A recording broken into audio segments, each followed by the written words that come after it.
Buenas noches.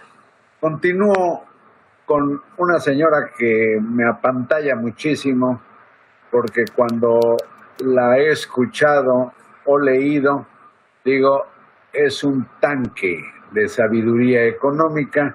Ella es la senadora Vanessa Rubio. Muchas gracias, Vanessa. Va como si estuviéramos en algún bar. La última y nos vamos, si te parece. Me encanta la idea, Carlos. Gracias por el espacio. No, hombre, gracias a ti. Anoche estabas tratando de explicar, pero yo te interrumpí. ¿Qué hacer entonces en apoyo de las empresas si el gobierno ha decidido no darles ni siquiera prórroga y lo que es más, llega a arguir que lo que quieren es un rescate y equipara esto a una ilusión que sería hacerlas o darles el tratamiento que se llamó el Fobaproa? Sí, mira, aquí yo creo que tenemos muchas opciones y además mucha experiencia positiva, Carlos. Tenemos por una parte, desde luego, recursos en el gobierno, pero también tenemos recursos en la banca de desarrollo. Luego se nos olvida que hay más recursos en la banca de desarrollo que incluso en los programas sociales. Me refiero a NAFIN, a Bancomext, a Banobras, a Agroacemex, a Financiera Nacional. Hay toda una banca de desarrollo muy robusta en México con mucha experiencia para apoyar desde a la pequeña empresaria que tiene una producción de gallinas, a la pequeña empresaria que tiene una tortillería, que tiene una estética, a quien tiene negocios más medianos, a quienes exportan. Entonces, ahí tenemos gran capacidad en la banca de desarrollo. Y si sumamos los esfuerzos de recursos fiscales con la banca de desarrollo, con la banca privada de entrada, podemos encontrar paquetes mucho más agresivos para poder ayudar a las empresas de nuestro país. ¿Cómo? De todos los tamaños. Es decir, poner o dar la instrucción a la banca de desarrollo para que le eche imaginación y apoye para preservar lo más que se pueda en lo que tiene que ver con, pues sobre todo el empleo. Si no hay empleo, no hay salarios, no circula el dinero, no hay mercado, pues es condenar a mucha gente o mantenerla en la desgracia, es aumentar, supongo, el número de pobres. Sin duda, Carlos, y también de repente se nos olvida, comentaba yo la vez pasada, que el Estado no es que genere recursos de manera automática ni de manera individual. El Estado genera recursos a partir de que los particulares y las empresas de todos tamaños pagan impuestos. Entonces, también estamos hablando de un círculo virtuoso que lo que permitiría es al Estado seguir con vida en materia financiera y seguir teniendo recaudación.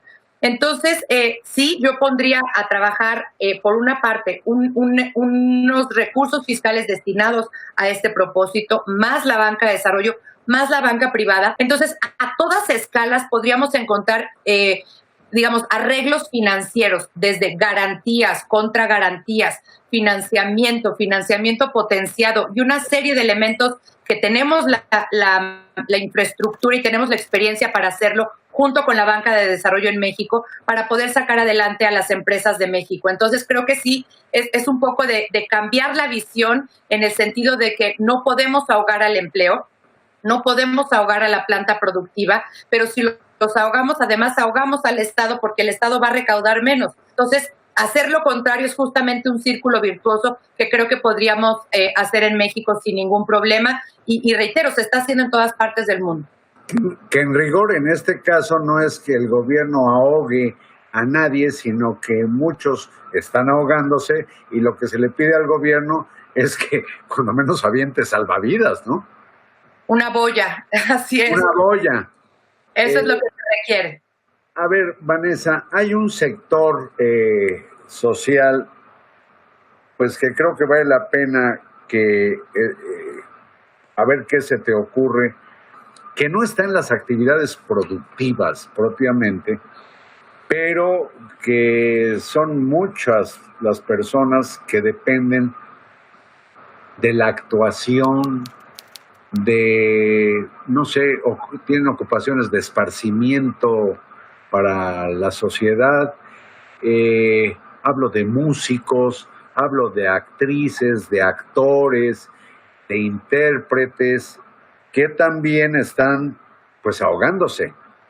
Para esto está habiendo modificaciones en lo que fue el Consejo para la Cultura y las Artes, está habiendo, pues no hay ahorita teatro, no hay actividad de conciertos o de presentaciones de más de 50 personas en ninguna parte.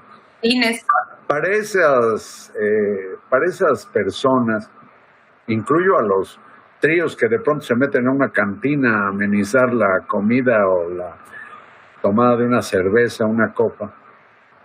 ¿Qué harías con ese público que son muchos? Solo de músicos, entiendo que estamos hablando de fácilmente 5,000 familias. En términos generales, son las que están en el sindicato de músicos, tanto las permanentes como las flotantes. ¿Qué harías con ese sector que no está en las actividades productivas? Pero sí en actividades necesarias, pues, tan necesarias que de eso han vivido y la sociedad les ha dado recursos para que vivan. Sin duda. Yo pensaría en 3 posibles salidas. Una, Carlos, no hay vuelta de hoja. En los estados, en estas coyunturas, se tiene que apoyar a la población más vulnerable. Y cuando hablo de la población más vulnerable, es la población que se encuentra en situación de pobreza y es la población que tiene ingresos del trabajo informal, porque ahí no les puedes garantizar un salario mínimo, porque no les garantizas 2 salarios mínimos. Entonces, ahí sí el Estado tiene que destinar recursos para sacar a flote a esa población vulnerable. Eso es lo que se supone que se está haciendo a través de los apoyos sociales. Yo creo que contra eso nadie se opone. No, y yo creo que ahí lo que se está atacando es cuidar a la población vulnerable en situación de pobreza, pero no necesariamente a la población vulnerable que trabajan en el empleo informal, a quien está en un tianguis, a quien canta en una cantina, como dices, a quienes venden, digamos, dulces en la calle. Entonces, a esa población vulnerable también se le tiene que apoyar. Y yo proponía el hecho de irlos ayudando por ingresos. El tope que yo ponía era 2 salarios mínimos, más o menos es un hogar que ingresa 6,000 pesos o menos en esta coyuntura, se les ayude no pagando ni agua, ni gas, ni luz, mientras dure la emergencia, y tengan la posibilidad de un apoyo extraordinario en el monto que lo dan para los programas sociales, para que puedan solventar esta etapa en lo que se reactiva la economía. Y para esto sí se requieren recursos fiscales, pero reitero, luego se nos olvida, Carlos, y ahí les va otro dato. Hay 193 países en Naciones Unidas, 193. México es la 15ª economía del mundo. Somos grandotes. Y esa capacidad y esa potencia nos permite que en esta coyuntura destinemos recursos fiscales extraordinarios para apoyar esa franja de la población. Reitero, quienes están en pobreza, pero también quienes no tienen ahorita la certidumbre de un ingreso porque trabajan en el sector informal. Entonces, a ellos, estos 2 grupos, hay que ayudarlos con recursos fiscales y vuelvo a poner, de la noche a la mañana podríamos utilizar recursos, por ejemplo, posponiendo estos gastos en los 3 proyectos, Tren Maya, Santa Lucía y Dos Bocas, y por el otro lado también podríamos hacer uso del Fondo de Estabilización de Ingresos Presupuestarios, que todavía tiene ahí un buen recurso, y incluso de poder jalar algo de la línea de crédito del Fondo Monetario. Estaba viendo esta semana que Panamá ya llegó a un arreglo para recursos del Fondo Monetario. Nosotros no tenemos ni siquiera que sentarnos a negociar. En una llamada tenemos la línea de crédito disponible. Y somos uno de 3 países. Uno de 3. En el mundo. En el mundo. Porque negociamos esa línea durante el tiempo que estábamos bien, sin ninguna crisis, con buenos fundamentos, para cuando vinieran ahora sí que los días lluviosos. Pues estamos en el día lluvioso, yo creo que hay que utilizar todo lo que esté a nuestra mano para poder sacar adelante al país. Eso hicieron los neoliberales. Es lo que decía yo, pero pues sí, la verdad es que mira, más allá de ideologías, hemos sido muchos servidores públicos a lo largo de decenas de años que hemos puesto nuestro granito de arena pues para que este país esté sólido, pero sobre todo para que tuviera solidez también en épocas malas. Estamos en una época mala, quizá la peor crisis que nos vaya a tocar vivir en los últimos 50, 60 años, pues yo creo que es momento de echar la carne al asador de manera prudente, de manera responsable y con los instrumentos que tenemos a mano, que son muchos. Pues sí, porque vienen ahora y ya empezó pues los años de vacas flacas y entonces lo que se tiene almacenado puede ser utilizado de una manera creativa, pero para esto finalmente supongo que eres de quienes impulsan un acuerdo nacional para que los distintos sectores, que incluye políticos, empresarios, trabajadores, campesinos, agrupaciones de la sociedad civil y el gobierno, pero con el gobierno como coordinador de esfuerzos, pues se sienten a diseñar lo que puede hacer menos ingrato el destino inmediato de tanta gente, ¿no? Es momento de unión y no es aquí de ser idealista, sino de ser pragmático, de ser razonable y de ser responsable. Realmente, con un grado importante de responsabilidad y de altura de miras, nos deberíamos de sentar todas las fuerzas políticas, los distintos, el gobierno federal, los gobiernos estatales, desde luego el sector empresarial, los sindicatos, las asociaciones de la sociedad civil para construir un acuerdo nacional.